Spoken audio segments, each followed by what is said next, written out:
An old man suddenly arrived in a burst of flames, looking confused and lost.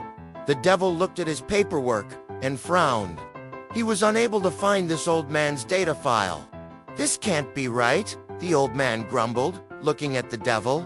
"I've been a good man my whole life." The devil nodded apologetically.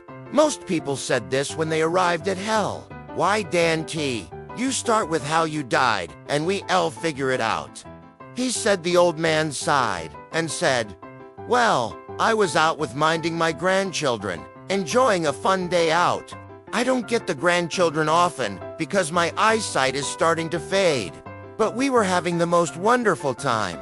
And that's when everything went crazy. Out of nowhere, I spotted the largest, most grotesque mouse I've ever seen, moving towards us. It was absolutely enormous. And that's when it moved.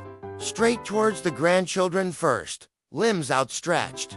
You don't know where mice have been. What if it had have bitten one of them? Can you imagine if they got rabies on my watch? So what did you do?" The devil whispered, entranced by the story. He was munching on a box of popcorn. The old man continued, "You don't get how big this mouse was. Radiation? It must have been. Too many phones these days. That's what causes it. I did the only thing I could. I grabbed my walking stick and I cracked it over the head. Now, my eyesight isn't that good anymore, but I whacked it good." The kids started screaming at this point. You know how they get when you have to kill an animal? But I needed to keep going. You see, with mice, you need to see their guts to know they're dead. Otherwise, they'll be back with others. "So you killed it?" the devil asked. Some of his demigods had come to listen to the story. The old man nodded. "By golly, I did. Guts and all were splattered for all to see." The kids had lost their mind at this point, tears everywhere. A crowd had gathered as well, all screaming at the sight. It was at this point, though, that the exertion caught up with me. I felt my heart give way. I must have suffered a heart attack.